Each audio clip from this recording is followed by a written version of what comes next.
I am here with Handsome Man Bogey, and we're going to start his park it command today. So before I get into that with him, I want to explain what park it means so that you guys who are following our videos can practice at home. So park it means going to a designated spot and staying there. Whether he's in a sit, a down, or a stand, it doesn't matter, it's his choice, but he has to stay on that designated spot. So the spots that we frequently use would be a blanket, a dog bed, or today we're going to be using an elevated dog cot, all right? So the rules of the park it are, once I command you to go onto the park it spot, you have to stay on that spot.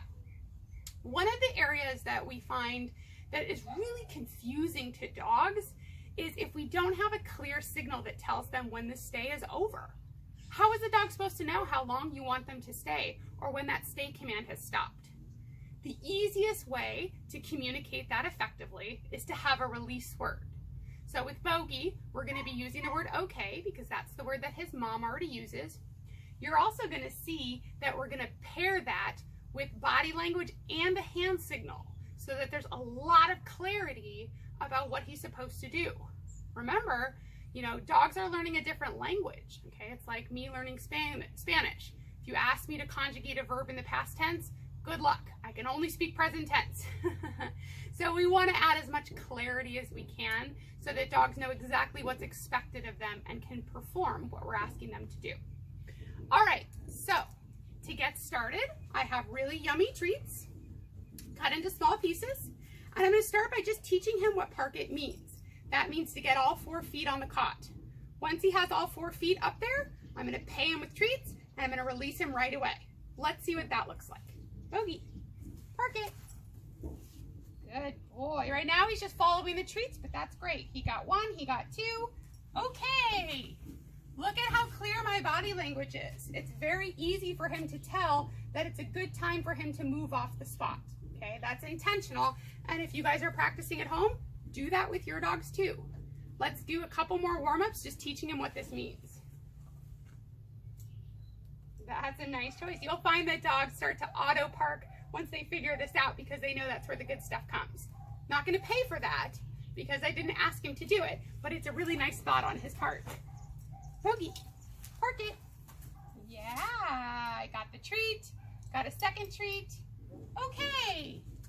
Good boy. Nice job. All right, we're going to do one more. We're not getting in the car right now. We're going to do one more, just showing him what it means, and then we're going to move on to working longer on the staying part of the park it. Bogey, park it. Good boy. Got his treat. Treat. Treat. Okay. Good job, bud. All right, since Bogey is doing so well, we are now going to work on having him stay on the spot. All right. I don't need to use a stay command. It's going to be implied in the park it that he has to automatically stay. Now, in order to motivate him to do that, I need to have several rewards ready to go because I'm going to be paying him for holding that position. I also need to make sure that I'm releasing very clear so that he knows now I have to stay on the spot. Now I'm allowed to get off of the spot. All right. I know. Brother man's inside. Ready? Park it. So he's getting a treat just for staying. A treat. So now we're starting to build up the idea that staying on the spot is a really good thing. And I'm making sure that I hold completely still so that I'm not providing too much distraction too early. That was my last treat, so I'm going to now release. Okay. Good job, bud. Excellent. We're going to repeat that again before we move on to adding some more distraction. Bogey. Ready? Here we go. Park it. Yeah. Got a treat. Treat. And you have to work at your dog's pace. Okay, your dog may not pick it up as fast as Bogey. That's okay. Work at your dog's pace. Okay. Good job. Because Bogey is working at such a nice pace, don't worry about brother. He's all right. Bogey.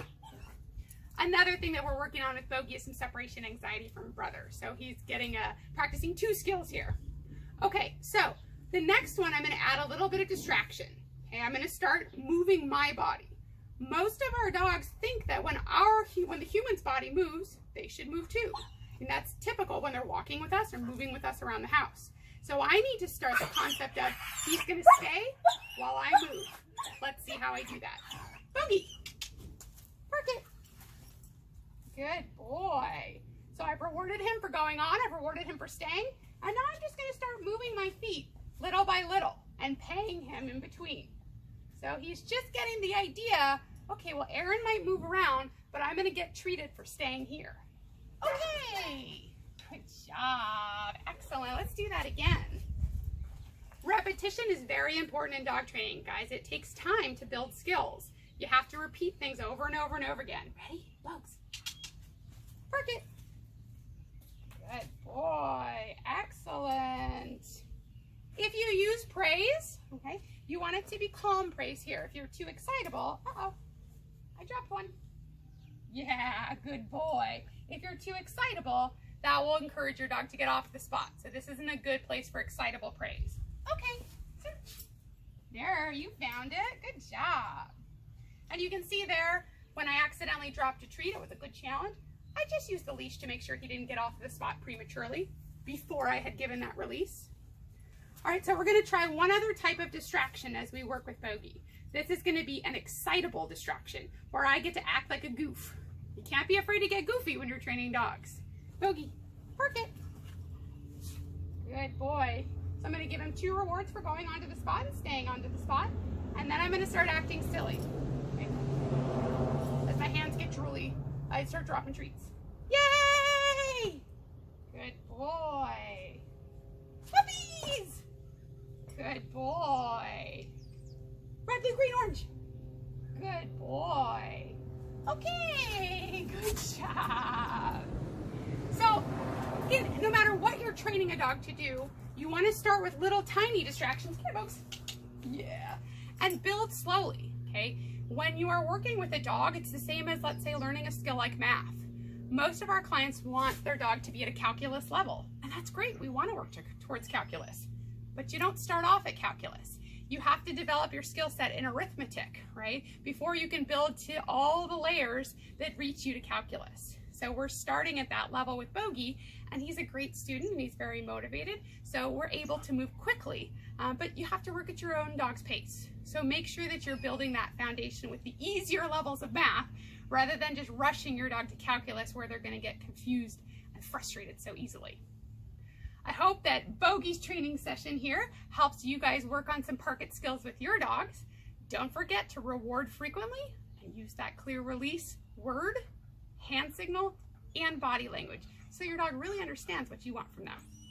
All right, guys, hope this video helped you and happy training. Good job, Bogues.